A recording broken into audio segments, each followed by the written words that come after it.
جب جنگیں زیادہ ہو جائیں گی اور ہر جگہ سے ظلم بڑھتا جائے گا، یہاں تک کہ عرب میں بھی کوئی اسٹرانگ حکومت نہیں ہوگی. یہ حدیثوں کی روشنی میں اب میں آپ کو بتا رہا ہوں. وہ تو ابھی نظر آ رہی ہے کوئی اسٹرانگ حکومت نہیں، وہ کٹ پتلی ہے. کبھی اس کو امریکہ ہانکتا ہے، کبھی رشیا ہانکتا ہے، کبھی چائنا ہانکتا ہے. تو یہ عرب میں کوئی اسٹرانگ حکومت، مضبوط حکومت نہیں ہوگی. اور مسلمان جب زیادہ قتل ہونے لگیں گے تو سب اکثر ہجرت کر کے مدینے چلے جائیں گے. جو بچے ہوئے ہوں گے وہ مدینہ طیبہ کی طرف ہجرت کر جائیں گے. اب مدینہ طیبہ میں مسلمان رہ رہے ہوں گے، کیونکہ میرے آقا صلی اللہ علیہ وسلم کی حدیث ہے، ان الایمان لا یأذر الى المدینہ کما تأذر الحیۃ الى جحرها. ایمان جو ہے مدینے سے نکلا ہے اور گھوم پھر کر کے پوری دنیا سے ایمان واپس مدینے میں ویسے ہی آ جائے گا جیسے سانپ اپنے سوراخ میں واپس آتا ہے. ایمان والے سب مدینے پہنچ جائیں گے. اب وہاں جانے کے بعد لوگوں میں یہ بات کثرت سے پھیل جائے گی کہ اب ان حالات کا مقابلہ کرنے کے لیے ہمیں کیا کرنا چاہیے. بہت مجبور ہو چکے ہیں، کوئی راستہ نظر نہیں آتا. تو اس وقت جو مدینے میں تھے علماء صلحاء سب بیٹھ کر کے مشورہ کرتے ہیں کہ ہم کو امام مہدی کو تلاش کرنا ہوگا. اور یہ وہ زمانہ ہوگا جب امام مہدی مدینے میں پیدا ہو چکے ہوں گے. یہ وہ زمانہ ہوگا جب امام مہدی مدینے میں ہوں گے. امام مہدی جن کی بشارت اللہ کے نبی صلی اللہ تعالیٰ علیہ وسلم نے اپنی حدیثوں میں عطا فرمایا، ان کا نام حضور کے نام پر ہوگا. ان کا نام محمد ہوگا اور ان کے والد کا نام بھی حضور کے والد کے نام پر ہوگا. اور اللہ کریم کی طرف سے بھیجے جانے والے اس روئے زمین کے وہ آخری خلیفہ راشد ہوں گے. مدینہ طیبہ میں وہ ہوں گے لیکن وہ اپنے آپ کو چھپا کر کے رہ رہے ہوں گے. اب لوگ جب انہیں تلاش کرنے ہوں گے، اس دوران کئی جھوٹے مہدی بھی تیار ہوں گے، کیونکہ امام مہدی کا چیپٹر سب نے پڑھا ہے. جھوٹے مہدی دعویٰ کریں گے لیکن مار کھائیں گے، مریں گے، جیلوں میں جائیں گے. یہ جھوٹے مہدیوں کا یہی ہوتا رہے گا. امام مہدی اپنے آپ کو چھپا رہے ہوں گے کہ کہیں لوگ مجھے پکڑ کر حاکم نہ بنا لیں، امام نہ بنا لیں. اب لوگ جب تلاش زیادہ کر دیتے ہیں تو پھر امام مہدی کو کچھ لوگ مدینہ طیبہ میں پہچاننے لگتے ہیں. تو امام مہدی مدینہ چھوڑ کر مکہ آ جاتے ہیں، مکہ ہجرت کر کے آ جاتے ہیں. اپنے آپ کو چھپا کر کے رہ رہے تھے مکہ مکرمہ میں. یہی رمضان کا موقع، وہ خانہ کعبہ کا طواف کر رہے ہوں گے، حجر اسود کے قریب لوگ. اچھا یہ بھی میں بتا دوں، جتنے دنیا میں ابدال، اقطاب، اولیاء ہوں گے وہ سب ہجرت کر کے اس وقت مکہ میں پہنچے ہوں گے. مکہ میں سارے اولیاء ہوں گے اس وقت. اور طواف کے دوران سب لوگ پہچان لیں گے امام مہدی کو اور ان کو پکڑ لیں گے اور ان کا ہاتھ پکڑ کر سارے لوگ کہیں گے اب ہم آپ کے ہاتھ پر بیعت کرتے ہیں، آپ امام برحق ہیں اور آپ ہمارے حاکم ہو جائیں.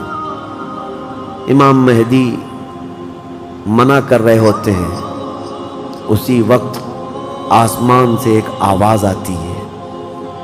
اس آواز میں خاص یہ کہا جاتا ہے ھذا خلیفۃ اللہ المہدی، یہ اللہ کا خلیفہ مہدی ہے.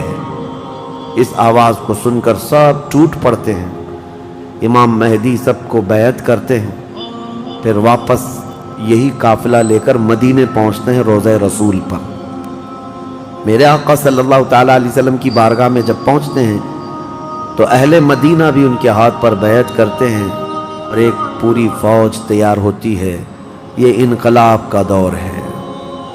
جتنی جنگیں ان کتوں نے کی تھی، جتنا ظلم رچایا تھا پوری دنیا میں، اب ریورس ہونے کا ٹائم آ جاتا ہے. حضرت امام مہدی اس فوج کو لے کر ملک شام کی طرف جاتے ہیں. حالات ملک شام کے ایسے ہو چکے ہوں گے کہ ملک شام میں عیسائیوں کی حکومت قائم ہو چکی ہوگی. ابھی تو نہیں ہے یا انڈائریکٹ ان سے کسی کا تعلق ہے تو یہ ہمیں پتہ نہیں، لیکن حدیث میں یہ ہے کہ عیسائیوں کی حکومت ملک شام میں قائم ہوگی اور یہودی فتنہ مچا رہے ہوں گے ہر جگہ. قتل عام جو مسلمانوں کا سب سے زیادہ کرنے کی کوشش ہے وہ یہودیوں کی طرف سے ہے. امام مہدی مکہ مکرمہ سے نکل کر ملک شام کی طرف جائیں گے اور مسلمانوں کی جو قلت تھی، جو چھوٹی سی جماعت تھی، یہ جب نکل کر کے وہاں آئے گی ملک شام، بہت بڑی جنگ ہوگی جس کو ملحمۃ الکبریٰ کہا گیا ہے. امام مہدی کی قیادت میں یہ جنگ ہوگی. سارے کفار، عیسائی، یہودی سب مقابل میں آ جائیں گے. ان کی تعداد جو حدیث میں بتائی گئی ہے وہ 80 جھنڈوں کے نیچے آئیں گے اور ہر جھنڈے کے نیچے 12,000 لوگ ہوں گے. اور یہ مسلمانوں کی نہیں ہے، یہ کفار و مشرکین کی. تقریباً یہ 9,60,000 کی تعداد بنتی ہے کفار و مشرکین کی. 9,60,000. مسلمانوں کی تعداد کتنی ہوگی یہ تو نہیں پتا. اس کے بعد جنگ جب شروع ہوتی ہے، پہلے دن مسلمانوں کا 1/3 حصہ میدان چھوڑ کر بھاگ جاتا ہے. جو کمزور دل تھے وہ چلے جائیں گے. اور ان کے متعلق کہا گیا ہے کہ یہ ایسے لوگ ہوں گے جن کی توبہ کبھی نہ قبول ہوگی اور روئے زمین کے سب سے بدترین لوگ ہوں گے. وہ سب سے بدترین لوگ ہوں گے جو میدان چھوڑ کر بھاگ چکے ہوں گے. 1/3. دوسرے دن 1/3 شہید ہو جائیں گے، قتل ہو جائیں گے. تیسرے دن اللہ تعالیٰ اس مومنین کی قلیل جماعت کو فتح مبین عطا فرمائے. اور اس کے بعد ملک شام کے سارے انتظامات امام مہدی کے ہاتھ میں ہوں گے. دمشق جب وہ آئیں گے، دمشق کی جامع مسجد سے امام مہدی اپنے انتظامات و انصرامات کو سنبھالیں گے. پھر وہاں سے امام مہدی اسی فوج کو لے کر قسطنطنیہ جو موجودہ استنبول ہے اس کو فتح کرنے کے لیے نکلیں گے. اس وقت وہ بھی عیسائیوں کے ہاتھ میں ہوگا. اب جب امام مہدی یہاں آئیں گے، صرف ایک ہی دن میں قسطنطنیہ یعنی استنبول فتح ہوگا. اور اس کی بھی کیفیت بتائی گئی ہے، مسلمانوں کے صرف نعرے تکبیر سے فتح ہوگا. صرف اس لیے کہ ایسی ہیبت طاری ہوگی ان کفار و مشرکین کے دلوں میں. پورا شہر فتح ہوگا. امام مہدی یہ شہر فتح کر کے واپس ملک شام آئیں گے، دمشق میں آئیں گے. اب یہ وہ وقت ہوگا جب امام مہدی مسجد سے انتظامات و انصرامات سنبھال رہے ہیں. اور کثیر جنگیں اس وقت بھی ہوں گی، لیکن ہر جنگ میں اللہ تعالیٰ امام مہدی کو فتح عطا فرمائے گا، ہر جنگ میں. اور یہودی دسیسہ کاری کر رہے ہوں گے، امام مہدی کو ختم کرنے، قتل کرنے کی بہت کوششیں کر رہے ہوں گے. پھر امام مہدی ان یہودیوں سے لڑتے رہیں گے. اس وقت اللہ کی بارگاہ میں امام مہدی بھی دعا کرتے ہیں کہ مولا ان ظالموں سے ہمیں نجات عطا فرما. اور یہودی بھی جگہ جگہ اس بات سے پریشان ہوں گے کہ امام مہدی نے ان کا بیڑا غرق کر رکھا ہے. جہاں جاتے ہیں مقابل میں یہ شکست کھاتے ہیں، مر جاتے ہیں، اور ان کے مقابل میں کوئی آ نہیں پا رہا ہے. تو پھر ایران کے ایک علاقے میں یہ یہودی کثرت سے دعا میں مشغول ہوں گے. یہ وہ زمانہ ہوگا جب عراق اور شام کے بیچ میں دجال ظاہر ہوگا. دجال جس کے متعلق حدیث پاک میں تفصیلاً بہت ساری باتیں آئی ہیں. دجال آئے گا، وہ ایک آنکھ سے کانا ہوگا، آنکھیں دونوں ہوں گی، ایک آنکھ اس کی نظر آئے گی اور اس کی آنکھ کے کنارے کافر لکھا ہوا ہوگا جس کو مسلمان دیکھ کر پہچان لیں گے. اور وہ بڑا بھاری بھرکم طاقتور ہوگا اور اللہ تعالیٰ اس کو بہت سارے خارق عادات چیزیں عطا کرے گا. وہ ظاہر ہوگا اور سب سے پہلے یہودیوں میں آ کر کے ہی بیعت لے لے گا، یعنی اپنے آپ کو پہلے رسول بنائے گا. اور پھر سارے یہودی، حدیث پاک میں تو ہے کہ اصفہان ایران کے 50,000 یہودی اس کی فوج میں شامل ہوں گے. ہاں، جس کو یہ مسیحا کہتے ہیں اور اس کے انتظار میں بلیاں چڑھا رہے ہیں. یہ ظاہر ہوگا عراق اور شام کے بیچ میں ہے. اور پھر یہ سب یہودی دجال کی فوج میں شامل ہوں گے. دجال ایسے نکلے گا روئے زمین پر، حدیث پاک میں یہ سب ملتا ہے کہ وہ آسمان سے کہے گا تو آسمان سے بارش برس جائے گی. زمین سے سبزہ نکلنے لگے گا، کسی کو مار کے دوبارہ زندہ کر کے دکھائے گا، یہ سب چیزیں وہ کر کے دکھائے گا، یہاں تک کہ چلتے چلتے زمین سے کہے گا تیرے اندر جتنے خزانے ہیں نکال، زمین پورے خزانے باہر کرے گی، اور جب وہ آگے چلتا رہے گا تو یہ خزانے شہد کی مکھیوں کی طرح اس کے پیچھے جھنڈ کی طرح چلتے ہوں گے خزانے، اور دنیا کے لالچی لوگوں کو ایک سکہ ہی چاہیے بس، جس کے پاس مال ہے اس کے پیچھے غلامی ہے۔ بہت بڑا فتنہ ہوگا، بہت بڑی آزمائش ہوگی، لیکن جو ایمان والے ہیں حدیث میں ہے اس دن بھی وہ نہیں بہکیں گے، اس دن بھی وہ نہیں بہکیں گے، وہ غضب کا ایمان ہوگا ان لوگوں کا۔ حضور صلی اللہ تعالیٰ علیہ وسلم نے فرمایا دجال کے فتنے سے مقابلہ کرنے والے جو مومن ہوں گے نا، اس کا فتنہ دیکھ کر کے بھی ایمان پر قائم ہوں گے، ان کے لیے حضور نے فرمایا وہ بغیر حساب کے ہی جنت میں جائیں گے، ان کا حساب نہیں ہوگا، وہ بنا حساب کے جنت میں جائیں گے۔ تو دجال روئے زمین پر گھوم رہا ہوگا اور فتنہ مچا چکا ہوگا، اور پہلے تو رسول کہتا رہا، اس کے بعد پھر خدائی کا دعویٰ کرے گا کہ میں خدا ہوں۔ اس کی خدائی کو ماننے والے وہ یہودی بھی ہوں گے، عیسائی بھی ہوں گے، بہت سارے مسلمانوں میں بھی گمراہ ہو چکے ہوں گے، جن کا پہلے سے ایمان مضبوط نہیں تھا وہ اس کے پیچھے چل پڑیں گے، وہ ہزاروں کی تعداد میں لوگوں کو کافر بنا چکا ہوگا۔ میرے عزیزو، دجال تو بہت بڑی بڑی چیزیں دکھا رہا ہے، آسمان سے بارش برسا کر کے، زمین سے سبزہ اگا کر کے، اور اس وقت کئی لوگ گمراہ ہو جاتے ہیں۔ یہاں تو چھوٹی موٹے باباؤں کے پیچھے ہی گمراہ ہوتے ہیں، آج تو چٹھی نکال کر دکھا رہا ہے بابا، تو بھیڑ لگ چکی ہے کہ تم کیا کھائے ہو، کیا پیے ہو، کیا سوچ رہے ہو، چٹھی میں نکال کر کے دکھاؤں گا۔ چٹھی والے بابا کے پیچھے ہی ہزاروں چلے جاتے ہیں، تو دجال والے بابا کے پیچھے کتنے جائیں؟ لیکن حدیث پاک کی روشنی میں مفسرین نے، محدثین نے فرمایا کون لوگ اس دن محفوظ رہیں گے، کون لوگ اس دن محفوظ رہیں گے؟ دجال کی شکل جیسی بھی ہو، لیکن وہ جو چیزیں خارق عادات دکھا رہا ہوگا لوگ اچنبے سے دیکھ رہے ہوں گے۔ اچھا ایک بات اور بھی بتا دوں، آپ گھر میں بیٹھے ہوں، کوئی مسجد میں ہوں گے، شور آئے گا کہ وہاں پر خدا اتر پڑا ہے، نعوذ باللہ من ذالک، اور عجیب و غریب چیزیں دکھا رہا ہے، آسمان کو کہہ رہا ہے تو آسمان بارش برسا رہا ہے، زمین کو کہہ رہا ہے تو زمین خزانے نکال رہی ہے۔ کچھ لوگ جو گھر میں بیٹھے ہوں گے، توجہ، یہ بہت اہم بات کہہ رہا ہوں، کہیں محفل میں ہوں گے، مسجد میں ہوں گے، جب یہ شور آئے گا تو کچھ کہیں گے کہ چلو ہم بھی جا کر دیکھ کے آتے ہیں، تو کچھ لوگ یہ کہہ کر کے اٹھیں گے اور جا کر کافر ہو جائیں گے، اور کچھ لوگ وہ ہوں گے جو جیسے سنیں گے اپنے آپ کو گھر میں ایسے مضبوط بند کر لیں گے کہ ان کو ہوا آنے کی بھی خواہش نہ رہے، اس طرح اپنے آپ کو محفوظ کر لیں گے۔ اور بزرگوں نے لکھا ہے کہ اس وقت اس کے فتنے عروج پر ہوں گے، لوگوں میں صرف اور صرف چرچا یہی ہوگا۔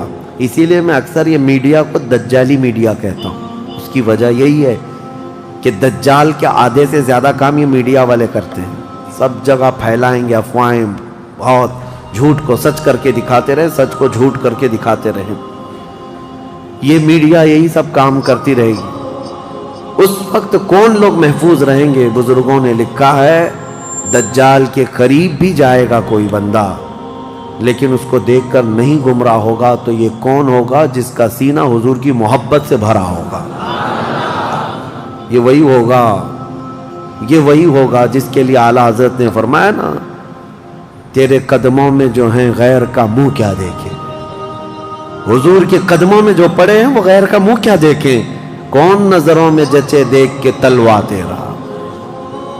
اب یہ دجال گھومتا ہوا جب فتنہ بہت برپا کر چکا ہوگا، مکہ جائے گا، پہلے یہ یمن جائے گا، یمن میں بھی بہت فتنہ پھیلائے گا، اس کے بعد پھر مکہ آئے گا، مکہ کی سرحدوں کو اللہ تعالیٰ فرشتوں سے محفوظ کر رکھا ہوگا، فرشتے اسے داخل ہونے نہیں دیں گے، ماریں گے اور داخل نہیں ہو سکے گا۔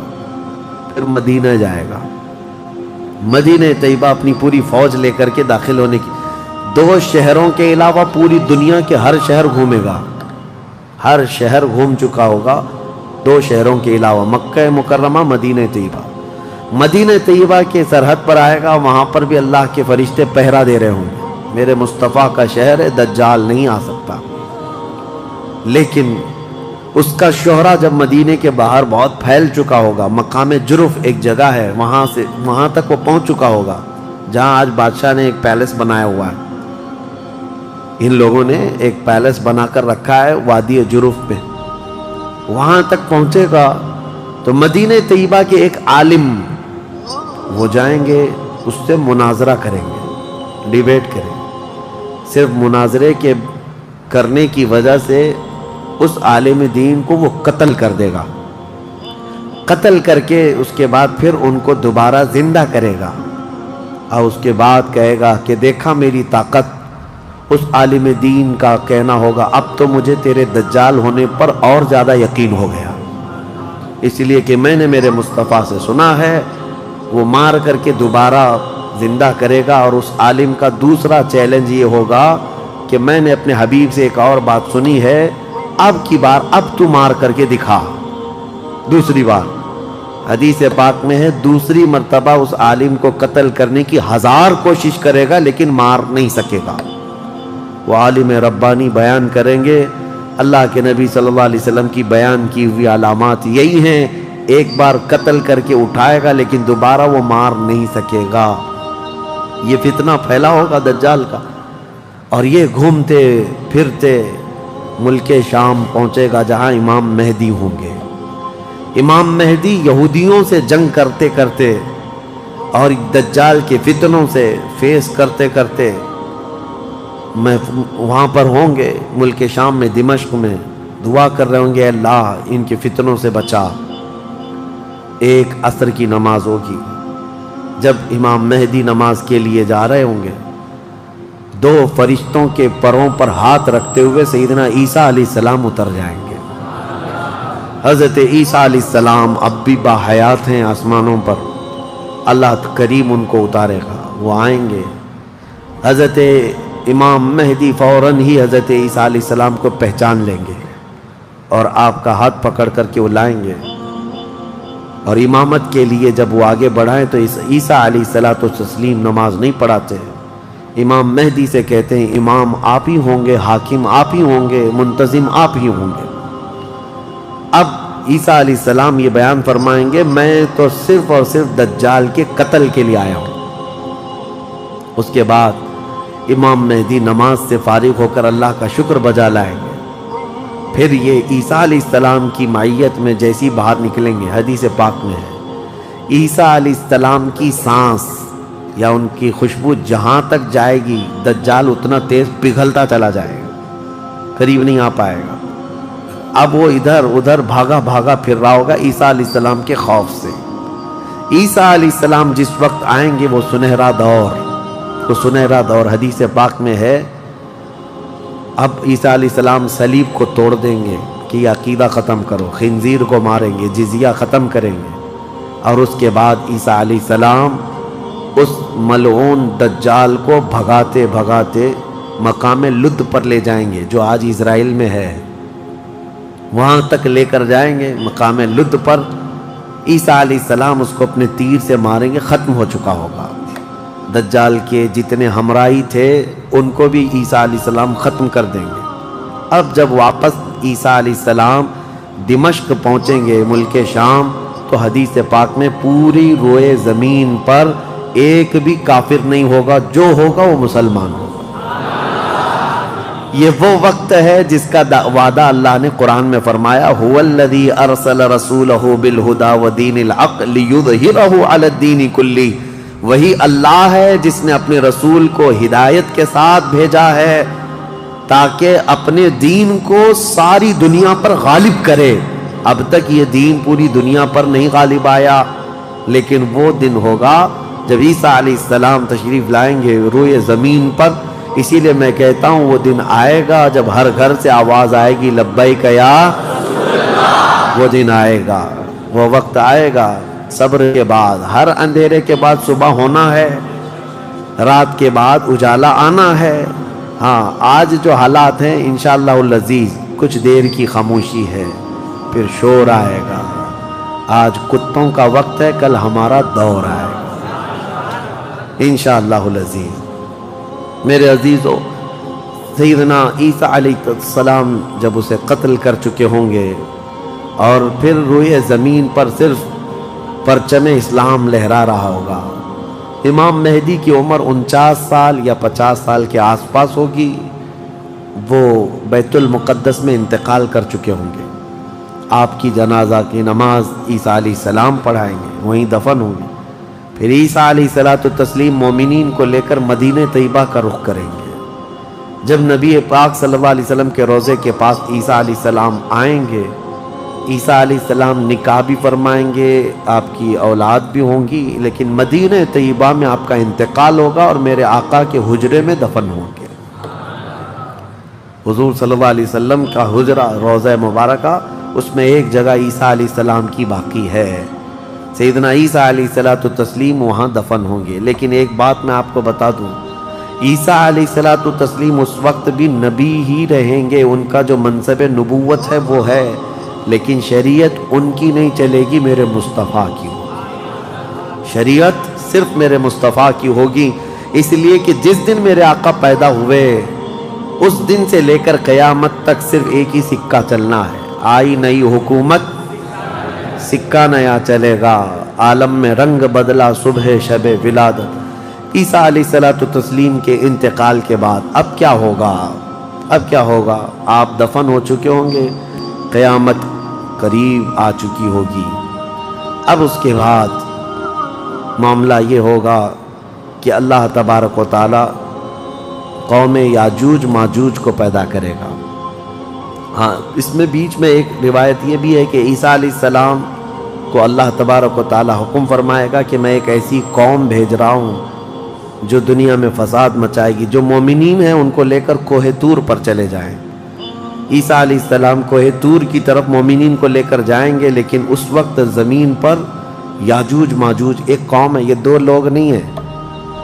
بہت سارے لوگوں کے ذہن میں ایسی بات آتی، یاجوج ماجوج دو آدمی ہوں گے، دو آدمی نہیں ہے، بہت بڑی فوج ہے، بہت بڑی فوج ہے، اور یہ ابھی موجود ہے، یافس بن نوح کی اولاد میں سے یہ ایک جزیرے میں قید ہے، وہ واللہ عالم، لیکن قرآن میں 16ویں پارے میں اس کا ذکر ہے کہ حضرت سکندر ذوالقرنین نے ایک لوہے کی پگھلا کر کے پہاڑوں کے بیچ دیوار بنا کر ان کو قید کر رکھا، یہ قوم آ نہیں سکتی، لیکن قیامت کے قریب وہ سد سکندری جو باندھی ہوئی دیوار ہے وہ ٹوٹ کر گر جائے گی، یاجوج ماجوج پورے باہر نکل آئیں گے، اور جیسے آئیں گے وہ جس ندی کے کنارے سے گزریں گے پورا پانی پی جائیں گے، وہ جو درخت ہو ملے جو کچھ بھی ہو سب کھا جائیں گے، کچھ بھی نہیں، یہاں تک کہ یہ وہ زمانہ ہوگا حضرت عیسیٰ علیہ السلام ابھی موجود ہوں گے، ان کے انتقال سے پہلے ہی یہ یاجوج ماجوج آئیں گے۔ ایک بیل کا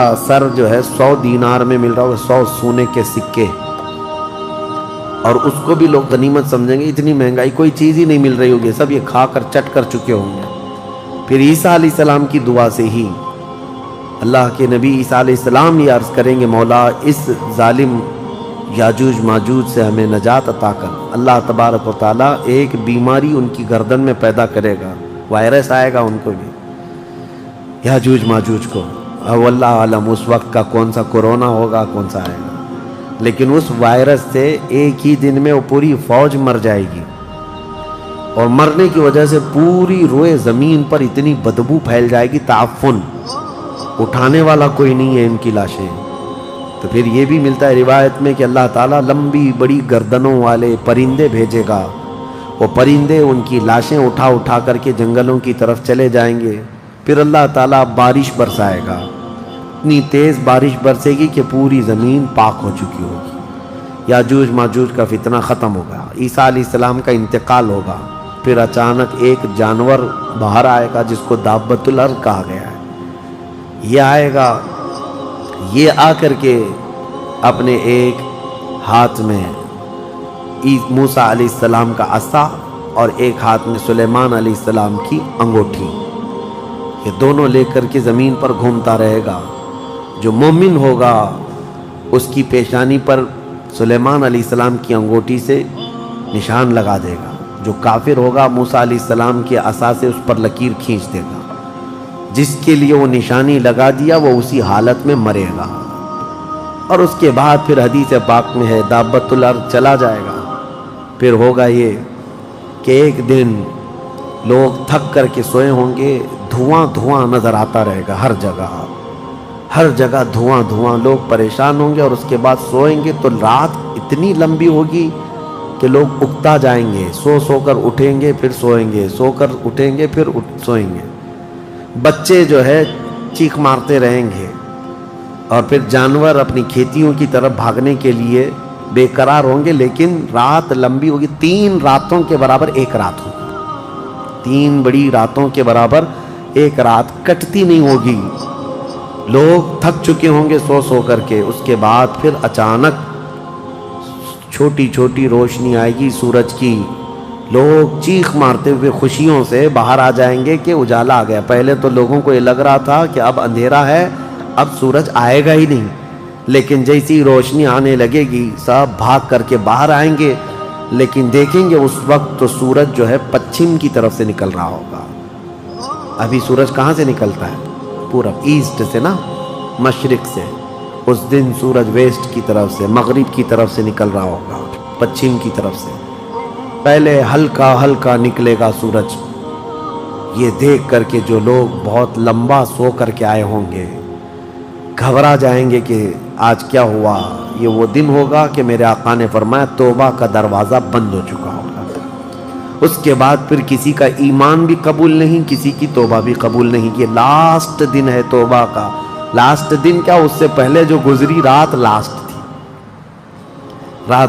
تھی، سورج نکل کر کے آئے گا دھیرے دھیرے دھیرے، اس کے بعد دوپہر کا وقت جتنا ہوتا ہے اتنے وقت تک وہ آئے گا، اور اس کے بعد پھر واپس مغرب کی طرف ہی چلا جائے گا، ایسا نہیں کہ پچھم سے نکل کر کے پورب میں ڈوبے گا، آدھے تک آئے گا دوپہر تک، اور اس کے بعد سورج پھر اپنے معمول کے مطابق جیسی روٹین ہے واپس پھر پچھم کی طرف چلا جائے گا، ڈوب جائے گا۔ یہ آخری دن ہے، اب کسی کا ایمان کام نہ کرے گا، اب کسی کی توبہ کام نہ کرے گی، اب معاملات کیا ہوں گے، دھیرے دھیرے مومنین کا انتقال شروع ہوگا، تو نئے مومن نہیں ہوں گے، مومن انتقال کرتے جائیں گے، حکومتیں پھر سے ختم ہو جائیں گی۔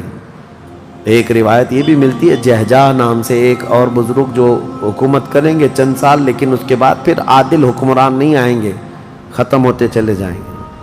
اب مسلمانوں کی تعداد جب گھٹنے لگے گی تو پھر بے حیائی بہت بڑھ جائے گی، اتنی کہ کھلے عام زمین پر سب کچھ ہونے لگے گا، ننگا پن، جانوروں کی طرح لوگ زنا کرتے رہیں گے، سڑکوں پر، روڈوں پر، راستوں پر سب کھلے عام گناہ ہو رہے ہوں گے، بے حیائی بڑھ چکی ہوگی، یہاں تک کہ حبشیوں میں سے، اب کالے لوگوں میں سے ایک جماعت جائے گی خانہ کعبہ کو بھی گرا دے گی۔ یہ وہ زمانہ ہوگا جب مومنین ختم ہو چکے ہوں گے۔ اب اس کے بعد ایک ٹھنڈی ہوا چلے گی، نرم، اس کے متعلق فرمایا گیا ہے بہت نرم ہوا، میٹھی ہوا چلے گی، اور پوری دنیا میں چلے گی، جو مومن ہوگا وہ ہوا ان کے بغلوں سے گزرے گی تو وہ اسی وقت انتقال کر جائیں گے، ایمان والے ختم ہو چکے ہوں گے۔ اب میرے آقا صلی اللہ علیہ وسلم فرماتے ہیں روئے زمین پر اللہ اللہ کہنے والا کوئی بھی باقی نہیں رہے گا۔ یہ اینڈ لاسٹ مومنٹ پر میں آ رہا ہوں، ختم ہونے کے قریب ہے، سب مومنین انتقال کر چکے ہوں گے اس ہوا کے بعد۔ اس کے بعد چند سال زندگی گزرتی رہے گی نارمل، لوگ اپنے اپنے کاموں میں مصروف ہوں گے، پھر اچانک ایک دن حضرت اسرافیل علیہ السلام سور پھونکیں گے۔ یہ سور ایک باجے کی شکل کی چیز ہے، دھیمی دھیمی آواز اس کی بڑھتی جائے گی، اب یہ آواز اتنی تیز بڑھے گی کہ دھماکہ ہوگا پوری زمین پر، زلزلہ آ جائے گا، اتنا بڑا زلزلہ آئے گا کہ قرآن میں ہے یوم ترونہا تذہل کل مرضعۃ عما ارضعت وتضع کل ذات حمل حملہا، تم اس دن دیکھو گے حمل والی عورتوں کے پیٹ سے بچے باہر آ جائیں گے، ہر آدمی جو دودھ پلانے والی ماں جو ہے بچے کو لے کر بیٹھی ہوگی، اس آواز پر وہ بچے کو اٹھا کر پھینک دے گی۔ کوئی ماں اپنے بچے کو پھینکے گی؟ لیکن وہ دن ہوگا جب ماں اپنے بچے کو پھینک دے گی، حاملہ عورت اس کا پیٹ نکل کر کے بچہ باہر آ چکا ہوگا، لوگ جو کام کر رہے ہوں گے وہیں پر سب اپنے کام چھوڑ چکے ہوں گے، اور اس کے بعد پھر اسی سور کی آواز کے بڑھتے بڑھتے جب زمین میں زلزلے آئیں گے سب ختم ہو چکے ہوں گے، سب کی موت ہوگی۔ پھر اللہ فرماتا ہے وَتَكُونُ الْجِبَالُ كَالْعِهْنِ الْمَنْفُوشِ، پہاڑوں کو دھنی ہوئی روئی کی طرح اڑایا جائے گا۔ اِذَا الشَّمْسُ كُوِّرَتْ وَإِذَا النُّجُومُ انْكَدَرَتْ وَإِذَا الْجِبَالُ سُيِّرَتْ، جب تم دیکھو گے سورج کو کالا کر دیا جائے گا، تارے آپس میں ٹکرا دیے جائیں گے، پھاڑ دیے جائیں گے، اور سمندروں میں آگ لگا دی جائے گی، یہ سب پوری دنیا تہس نہس ہو چکی ہوگی، ختم، یہ قیامت ہے۔ اس کے بعد پھر سارے جب فنا ہو چکے ہوں گے، اللہ تعالیٰ اسرافیل علیہ السلام کو بھی موت عطا کرے گا، اور روح نکالنے والے فرشتے اسرائیل علیہ السلام کو بھی موت عطا کرے گا۔ اب کون باقی رہے گا؟ کل من علیہا فان ویبقى وجہ ربک ذو الجلال والاکرام، ہر شے فنا ہو چکی ہوگی، باقی رہنے والی ذات صرف تمہارے رب کی ہوگی۔ اس کے بعد مولا کریم کو جب منظور ہوگا اسرافیل علیہ السلام کو اٹھائے گا، اور پھر سور پھونکنے کا حکم ہوگا، دوبارہ سور پھونکا جائے گا۔ اب وہ جو منظر ہے وہ ایک الگ دنیا ہے، وہ ایک الگ دنیا ہے، عالم آخرت ہے۔ جب سور پھونکا جائے گا تو آدم علیہ السلام سے لے کر قیامت تک جتنے انسان جنات آئے تھے سب کو اٹھایا جائے گا۔ حدیث پاک میں ہے اب وہ دوسرے سور سے، نفخہ ثانیہ سے سب سے پہلے جو اٹھے گا میرے آقا صلی اللہ علیہ وسلم اپنی قبر سے اٹھیں گے۔ حضور نے فرمایا دوسرے سور کے بعد میں اپنی قبر سے اس طرح اٹھوں گا کہ میرا ایک ہاتھ ابو بکر کے کندھے پر ہوگا، دوسرا ہاتھ عمر فاروق کے کندھے پر ہوگا۔ اس شان سے میرے آقا صلی اللہ تعالیٰ علیہ وسلم میدان قیامت میں آئیں گے، اور اس کے بعد کے جو مناظر ہیں ہر آدمی کو کھڑا کر دیا جائے گا، ہر انسان کو میدان میں کھڑا کر دیا جائے گا، اور تمہیں چاہے تم کو مٹی کھا چکی ہو، تم کسی کی غذا بن چکے ہو، تم کو جلا دیا گیا ہو، تم کو پانی میں غرق کر دیا گیا ہو، کسی بھی حالت میں ہو، اور رب قدیر فرماتا ہے جب ہم نے تم کو نطفے سے پیدا کیا پورا انسان، تو تمہارے جلا کر خاک ہو جانے کے بعد تمہاری راکھ سے بھی وہ تم کو دوبارہ زندہ اٹھائے گا۔ جب تمہیں زندہ اٹھایا جائے گا پھر یہ میدان ہوگا، یہاں پر جو کھڑا کر کے حساب کتاب کا دن ہوگا وہ 50,000 سال کے برابر کا ہوگا۔ اب یہ ایک لمبی داستان ہے میرے عزیزو، وہاں کے جو حالات ہیں، اس دن ایک آواز آ رہی ہوگی جس کو قرآن میں اللہ نے فرمایا لمن الملک اليوم، اللہ فرمائے گا آج کی بادشاہت کس کی ہے، آج کی بادشاہت کس کی ہے؟ پھر مولا خود فرماتا للہ الواحد القہار، ایک قہر کرنے والے خدا کی آج حکومت ہے۔ جو اکڑتے تھے، جو گھمنڈ کرتے تھے، سب کو کھڑا کیا جا چکا ہوگا، اور فرشتے پکار رہے ہوں گے این الجبارون این المتکبرون، کہاں ہیں غرور میں چلنے والے، کہاں ہیں اکڑ میں رہنے والے، سب جمع ہو جاؤ۔ سب کے گناہ ان کی پیشانیوں سے ظاہر ہو رہے ہوں گے، کسی کو داغ کر کے فرشتے نشان بنا رہے ہوں گے کہ یہ چور ہے، یہ زانی ہے، یہ شرابی ہے، یہ حرام خوری کرتا رہا، سب کی الگ نشانیاں بنائی جا رہی ہوں گی۔ اس بھرے محشر کے میدان میں ہمارے لیے کون ہے میرے عزیزو؟ ہم اسی رب ذوالجلال کو منانے کے لیے آج آئے ہیں۔ اس تصور کے ساتھ اب ہم کھڑے ہو کر اس کا ذکر کریں گے کہ مولا آج ہم تجھے منا رہے ہیں، تو ہم سب سے صلح فرما لے، کل بھری قیامت کے دن ہمیں ننگا اور ذلیل ہونے سے محفوظ فرما لے، اور قیامت کا دن ہوگا انشاءاللہ العزیز میرا رب اسی ذکر کی مجلس کی برکت سے ہماری بخشش کا اعلان فرمائے گا۔ وہ دن کتنا خوبصورت ہوگا، ذرا تصور کرو کہ اس ذکر کی مجلس کو اللہ تعالیٰ ذریعہ بنائے، اور قیامت کے دن جب سب کھڑے ہوں گے لاکھوں کی تعداد میں، اور تمہارا نام پکارا جا رہا ہوگا فلاں کا بیٹا فلاں کہاں ہے، تم گردن اونچی کر کے دیکھ رہے ہوں گے کیا ہے میرے حساب میں، کیا ہے میرے پلے میں؟ تو فرشتے کہیں گے اللہ کی طرف سے حکم آیا ہے، تیرے لیے جنت ہے، تیرے لیے جنت ہے۔